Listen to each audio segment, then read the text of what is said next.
Hi folks, I'm Danielle and this is sibylslab of cartomantics. This video is created for the tarot readers who have been intellectually dismissed for their magical thinking, who may retain some self-conscious anxiety about their enthusiasm for the cards, the people who hide their decks from the mentors and friends who would consider tarot practice a mark against your credibility.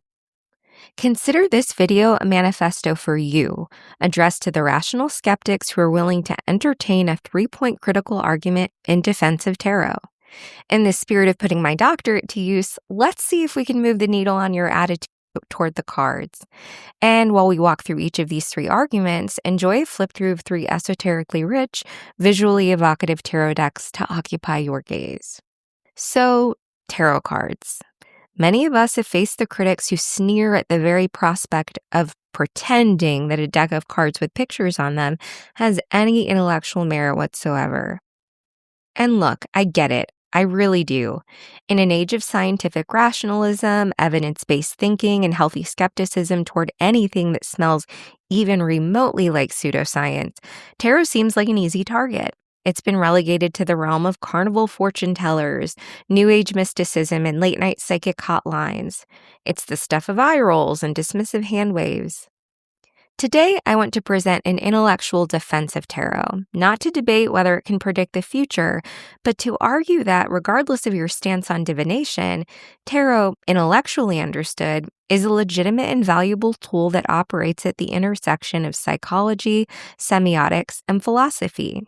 I have three core arguments. First, that tarot functions as a powerful psychological tool grounded in principles that align with depth psychology, particularly Jungian theory, and that it facilitates genuine self-reflection and therapeutic insight. Second, that tarot operates as a sophisticated symbolic language and meaning-making system, one that engages our narrative-building capacities in cognitively beneficial ways. And third, that tarot has a rich intellectual and philosophical tradition that deserves recognition and respect, connecting to centuries of Western esoteric thought that has influenced mainstream philosophy, art, and culture. By the end of this video, I'm not asking you to become a tarot reader or to abandon your skepticism entirely. What I am asking is that you consider the possibility that we've been too quick to dismiss something that might actually have significant value, just not in the way pop culture has led us to believe. So let's begin. Argument 1. Tarot is a psychological tool. When Carl Jung, one of the founding fathers of depth psychology, encountered tarot, he didn't dismiss it as nonsense. Instead, he recognized something profound. Jung saw in tarot a system of archetypal images, universal symbols that resonate with the human psyche across cultures and throughout history. Now, let's be clear about what we mean by archetypes. In Jungian psychology, archetypes aren't mystical entities floating in some cosmic consciousness. They're patterns of human experience, recurring themes and images that emerge from our collective human condition. The hero, the mother, the wise old man, the shadow. These aren't supernatural concepts, they're psychological structures that help us make sense of human experience. And here's where it gets interesting. The tarot deck, particularly the major arcana, is essentially a catalog of these archetypal images. The Fool represents the innocent beginning of a journey. The Magician embodies willpower and manifestation of potential. The High Priestess symbolizes intuition and hidden knowledge. The Tower represents sudden upheaval and destruction of false structures. These aren't random pictures.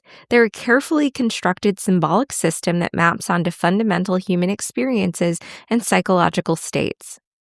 But the psychological value of tarot goes beyond just having pretty archetypal pictures. Tarot functions as what psychologists call a projective technique, similar to the famous Rorschach ink blot test, but arguably more sophisticated. Here's how it works. When you look at a tarot card in the context of a question or situation in your life, your mind automatically begins to create connections, to project meaning onto the image. This isn't magical thinking. It's a fundamental cognitive process called apophenia, our brain's natural tendency to perceive meaningful patterns and connection. But here's the crucial part. This projection reveals something about you, The meanings you find, the stories you tell about the cards, the connections you make, these come from your own psyche. The cards act as a mirror, reflecting back your own thoughts, feelings, fears, and desires that might otherwise remain unconscious or unexamined. Think about it this way. How many times have you had a problem that you couldn't quite articulate, a feeling you couldn't name, or a situation where you knew something was off but couldn't put your finger on what? Our conscious mind often struggles to access the deeper layers of our psyche where these insights live. Tarot provides a structured framework for that access. The images bypass our rational defenses and speak directly to our intuitive, associative mind. They give form to the formless, language to the ineffable. And this isn't just theoretical. There's a growing body of work on the therapeutic applications of tarot.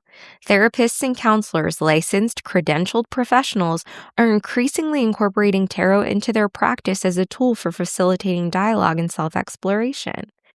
Dr. Irene Gadd, a clinical psychologist, has written extensively about using tarot in therapy. She describes it as a way to help clients externalize their inner conflicts, to give shape to abstract emotional states, and to explore different perspectives on their situations. When a client draws the Tower card, for instance, and the therapist asks what in your life feels like it's crumbling or what structure needs to come down, that's using a symbolic prompt to facilitate therapeutic conversation. The card becomes a starting point for exploration, a way to access material that might not emerge through conventional talk therapy alone. Similarly, narrative therapists have found tarot useful for helping clients reframe their life stories. If someone sees themselves as perpetually stuck in the role of victim, drawing cards like the Chariot or the Emperor might prompt them to explore narratives of agency and control. Again, the cards are providing a structured way to explore alternative perspectives. There's also a meditative quality to working with tarot that aligns with contemporary mindfulness practices. The act of shuffling cards, focusing on a question and contemplating symbolic images, is, at its core, a mindfulness exercise.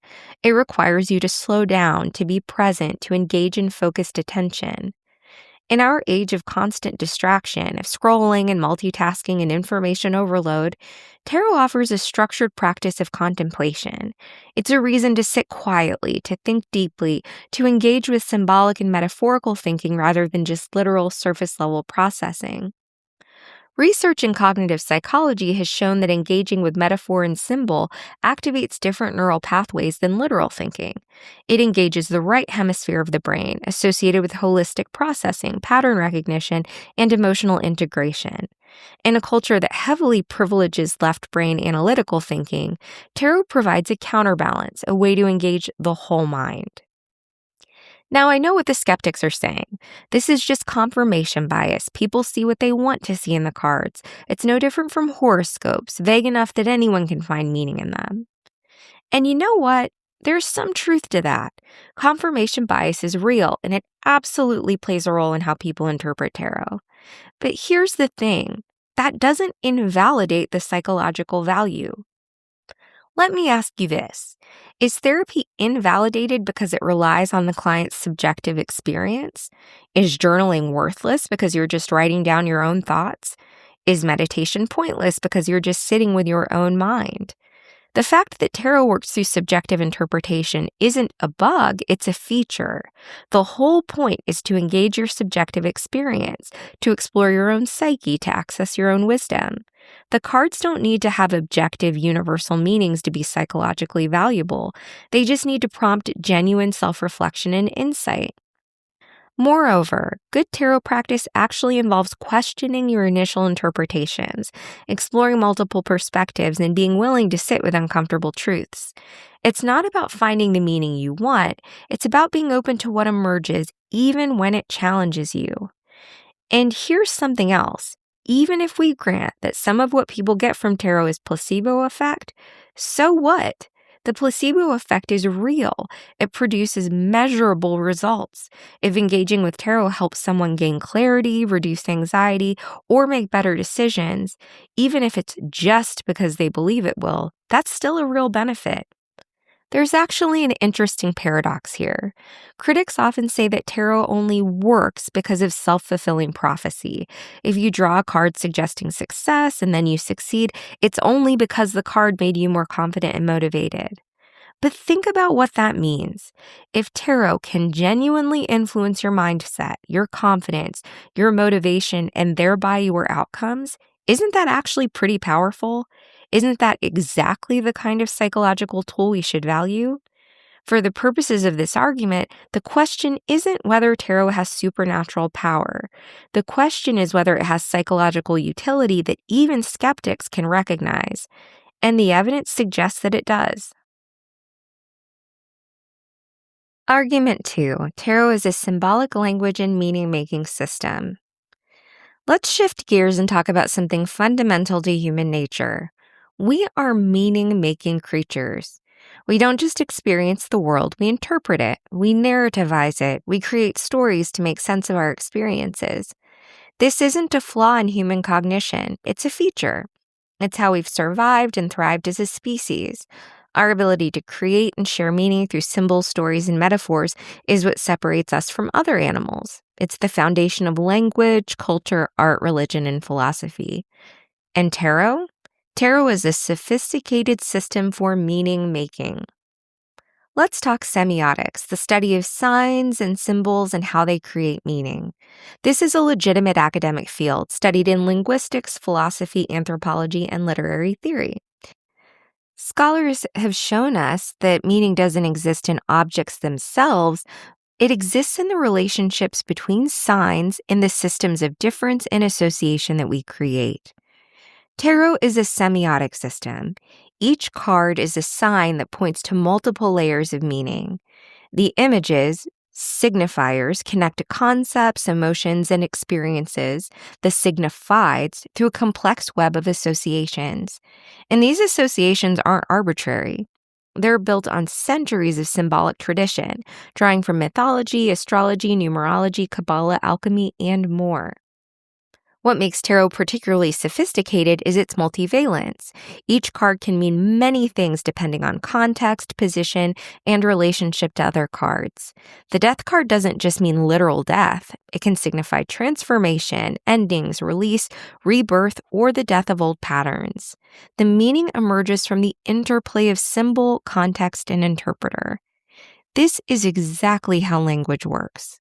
The word run can mean to move quickly, to operate a machine, to campaign for office, to flow like water, to extend in a direction, and dozens of other things.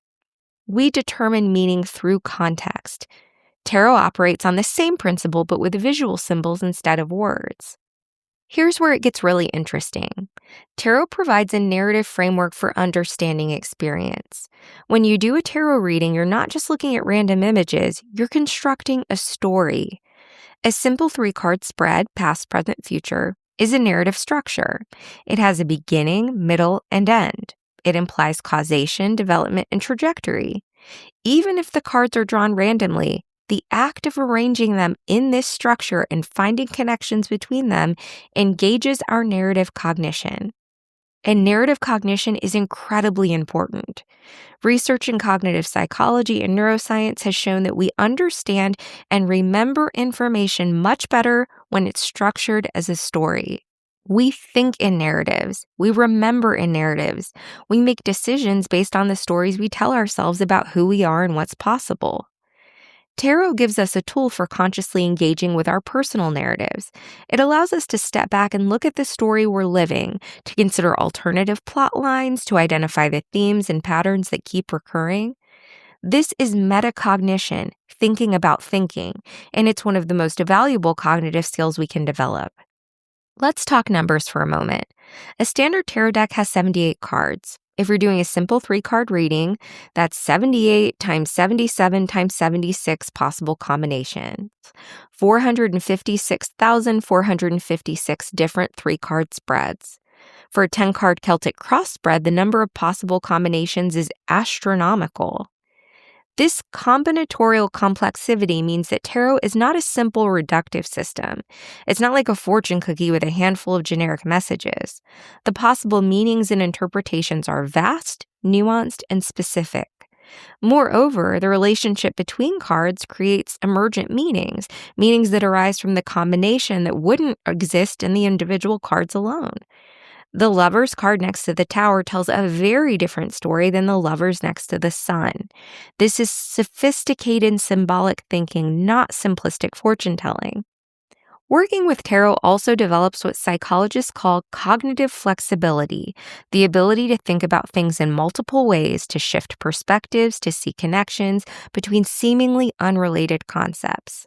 When you interpret a tarot card, you're engaging in metaphorical thinking. You're asking, how is this image like my situation? What does this symbol represent in my life right now?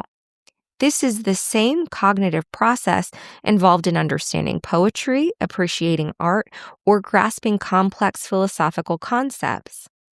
And here's the thing. Metaphorical thinking isn't just nice to have. It's essential for creativity, problem solving, and emotional intelligence. The ability to see one thing in terms of another, to make unexpected connections, to think symbolically rather than just literally, these are high-level cognitive skills. Tarot provides a structured practice for developing these skills. It's like a gym for your metaphorical mind. There's also something to be said for the ritual aspect of tarot.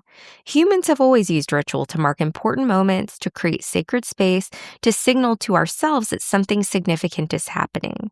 When you sit down to do a tarot reading, you're creating a ritual container for reflection. You're saying, this time is set apart. I'm going to slow down, focus, and engage deeply with this question. The physical actions, shuffling, cutting the deck, laying out cards, create a sense of intentionality and presence. This isn't superstition, it's applied psychology. Rituals help us transition between mental states. They create a sense of control and agency, and they make experiences more memorable and meaningful. Athletes have pre-game rituals. Writers have writing rituals. Why shouldn't we have rituals for self-reflection and decision-making? The skeptics will say tarot readers just use cold reading techniques and make vague statements that could apply to anyone. It's the Barnum effect. People think generic statements are specifically about them.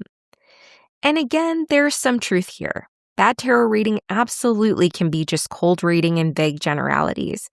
But that's not an indictment of tarot itself, it's an indictment of bad practice. Good tarot practice is specific, contextual, and grounded.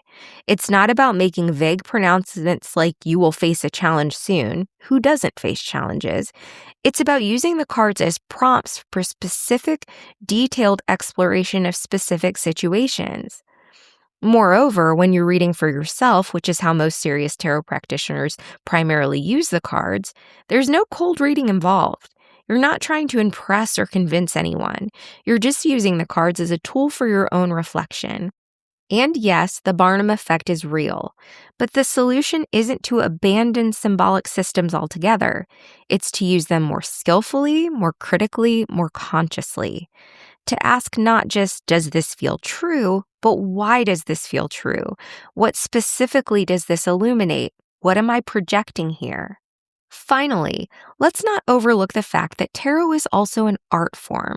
The imagery in tarot decks represents centuries of artistic tradition. From the Renaissance era Visconti Sforza deck to the iconic Rider-Waite-Smith deck to contemporary artistic interpretations like the ones I'm showing here, tarot has been a vehicle for visual storytelling and symbolic art. Engaging with tarot is, in part, engaging with art.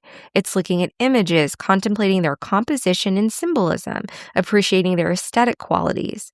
This has value in itself, independent of any divinatory or psychological function. In an age where we're constantly consuming images but rarely really looking at them, tarot invites us to slow down and engage deeply with visual symbolism. That's not nothing.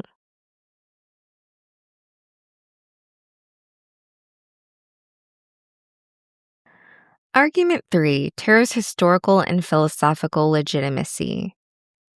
Now let's talk history and philosophy, because one of the biggest misconceptions about tarot is that it's some modern New Age invention, or at best, a medieval superstition. The reality is far more interesting. Tarot has a documented history going back to at least the 15th century when the earliest known decks were created in northern Italy. These weren't originally divination tools. They were playing cards commissioned by wealthy families featuring elaborate allegorical imagery. But by the 18th century, tarot had become associated with esoteric philosophy and occult traditions. And here's where it gets intellectually interesting. The people who developed tarot's symbolic and philosophical systems weren't charlatans or con artists. They were serious scholars, philosophers, and mystics who were engaging with the major intellectual currents of their time. Tarot became deeply embedded in what scholars call the Western esoteric tradition, a complex intellectual lineage that includes Hermeticism, Neoplatonism, Kabbalah, alchemy, and Renaissance magic. Now, before you dismiss this as mere superstition, understand that this tradition has been taken seriously by academic scholars for decades. Universities like the University of Amsterdam, the University of Exeter, and Rice University have programs in Western esotericism. Scholars have produced rigorous academic work on these traditions. This isn't fringe stuff. It's recognized as an important part of Western intellectual history. And tarot is part of that history. It's been used as a symbolic system for encoding and transmitting esoteric philosophy. The cards have been mapped onto the Kabbalistic tree of life associated with astrological and alchemical symbolism and used as a framework for understanding spiritual and psychological development. Moreover, tarot has been taken seriously by some genuinely significant intellectual figures. We've already mentioned Carl Jung, but there are others. Alejandro Jodorowsky, the avant-garde filmmaker and philosopher, has written extensively on tarot and uses it as a therapeutic tool. He's not some fringe figure. He's a respected artist and thinker whose work has influenced cinema, theater, and psychology. Italo Calvino, one of the 20th century's greatest writers, wrote The Castle of Crossed Destinies, a novel structured around tarot cards. He saw in tarot a narrative and philosophical system worthy of serious literary exploration. Arthur Edward Waite, who created the most popular tarot deck in the world, the Rider-Waite-Smith deck, along with Pamela Coleman Smith, was a serious scholar of mysticism and esotericism. He was a member of the Hermetic Order of the Golden Dawn, which, whatever you think of its magical practices, was an organization that included serious intellectuals and artists, including W.B. Yeats, one of the greatest poets in the English language. The point is, tarot has been engaged with by serious thinkers, not just by carnival fortune tellers. It has an intellectual pedigree that deserves recognition. Let's look at some of the philosophical themes embedded in tarot's structure. The major arcana in particular can be read as a philosophical journey, what's often called the Fool's Journey. Starting with the Fool, representing innocence and potential, the journey moves through various encounters with archetypal figures and experiences. The Magician is conscious will, the High Priestess, intuition and unconscious, the Empress, creativity and abundance, the Emperor, structure and authority, and so on. This isn't just random. It's a map of psychological and spiritual development. It addresses fundamental philosophical questions. How do we move from innocence to wisdom? How do we integrate different aspects of ourselves? How do we deal with suffering, change, and mortality? How do we find meaning and purpose? The Tower represents the destruction of false structures and ego, a theme central to Buddhist philosophy and existentialism. Death addresses transformation and impermanence, again, core philosophical concerns. The World represents completion, integration, and wholeness, the goal of individuation in Jungian psychology. These are serious philosophical themes explored through symbolic narrative. This is not trivial. There's also an interesting connection between tarot and phenomenology, the philosophical study of consciousness and experience. Phenomenology was developed by Edmund Husserl and Maurice Merleau-Ponty and emphasizes the importance of subjective experience in the ways we construct meaning through our engagement with the world. Tarot, in a sense, is applied phenomenology. It's a tool for exploring subjective experience, for examining how we construct meaning, for investigating the structures of consciousness. When you do a tarot reading, you're engaging in phenomenological inquiry. You're examining your own experience, your own meaning-making processes, your own consciousness. This isn't mysticism, it's philosophy. One of the core principles of Hermetic philosophy, which deeply influenced tarot's development, is the idea of correspondence. As above, so below. As within, so without. This principle suggests that there are meaningful patterns and connections between different levels of reality, between the macrocosm and the microcosm, between the external world and the internal psyche. Now, you don't have to believe in a literal metaphysical correspondence to find value in this principle. You can understand it psychologically. The patterns we see in the world often reflect the patterns in our own minds. The stories we tell about the universe often mirror the stories we tell about ourselves. Tarot operates on this principle of correspondence. The cards are a microcosm, a small contained system that can reflect the larger patterns of your life and psyche. Whether you understand this as a psychological mechanism or something more, the framework itself has value. The critics will say, just because tarot has a long history doesn't make it legitimate. Lots of things have long histories: bloodletting, alchemy, astrology, and we've rightly abandoned them as superstition. Fair point, but here's the distinction. We've abandoned bloodletting because we found better medical treatments. We've moved beyond literal alchemy because we developed chemistry. But we haven't found a better tool for symbolic self-reflection and meaning-making than systems like tarot. In fact, we've arguably lost something by dismissing these systems entirely. Moreover, the comparison isn't quite right. Bloodletting made empirical claims about physical health that turned out to be false. Tarot, when understood as a tool for psychological insight and meaning-making, doesn't make empirical claims that can be falsified in the same way. It operates in the realm of meaning, interpretation, and subjective experience, a realm where scientific falsification doesn't apply in the same way. And let's not forget, alchemy, while wrong about transmuting lead into gold, gave us chemistry. Astrology, while arguably wrong about celestial influence on personality, gave us astronomy. These superstitions were often the precursors to legitimate sciences, and they contain genuine insights even when their literal claims were false. Tarot similarly contains genuine insights about psychology, symbolism, and meaning-making, whatever you believe about its predictive capacities. We shouldn't throw out the baby with the bathwater. Finally, let's talk about why tarot remains relevant today.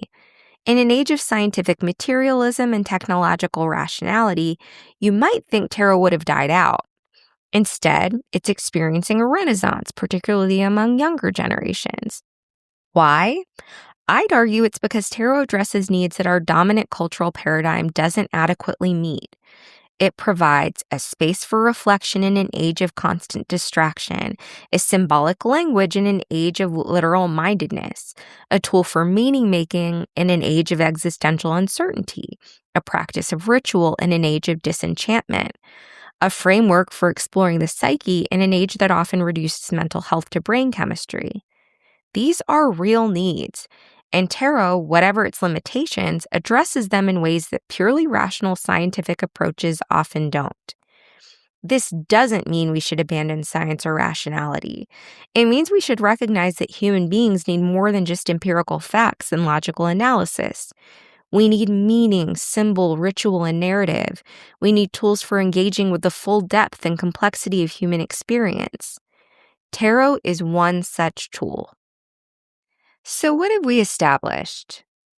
Tarot functions as a legitimate psychological tool using archetypal imagery and structured reflection. It operates as a sophisticated symbolic language that engages our narrative cognition and meaning-making capacities. And it has a rich intellectual tradition embedded in Western philosophy, addressing fundamental questions about human experience. Can tarot be misused? Absolutely. It can become a crutch or feed superstition. But these are problems of misuse, not problems inherent to tarot itself. A hammer can build a house or hurt someone. That doesn't make hammers bad. It makes how we use them important. Here's what this is really about.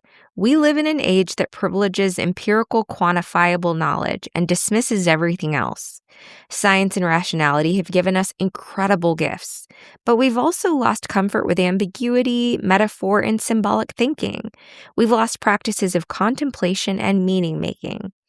Tarot reminds us that there are other ways of knowing, not better than science, but complementary to it, ways of engaging with the subjective, symbolic, meaningful dimensions of existence. And we desperately need that. So here's what I'm asking. Approach tarot with curiosity instead of dismissiveness. When millions of people throughout history have found value in something, maybe it's worth asking what that value might be. Maybe you can see that tarot offers something genuinely valuable, a tool for self-knowledge, a language for meaning-making, and a practice for engaging with the full depth of human experience. If this sparked your curiosity, here are some next steps. First, do some reading. Check out the work of Rachel Pollack or Robert M. Place. They've both written thoughtful explorations that treat tarot seriously without being credulous. Second, try it yourself as a tool for reflection. Pull a card in the morning and contemplate its symbolism. Do a simple spread about a decision you're facing. Approach it as an experiment. Be critical. Notice what works. Third, engage with the broader questions. How do you make meaning in your life? What tools do you use for self-reflection? Are you engaging with the full depth of your experience? And share your thoughts in the comments. Let's have a real conversation. Look, I'm not trying to convert anyone. I'm just making the case that we should be more thoughtful and less dismissive about practices that have endured for centuries and continue to provide value to millions.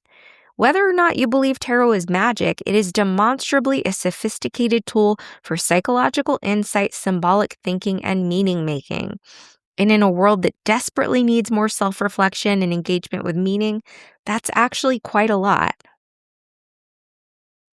Thank you for watching, everyone. This has been so valuable for me, and I hope that it has been valuable to you.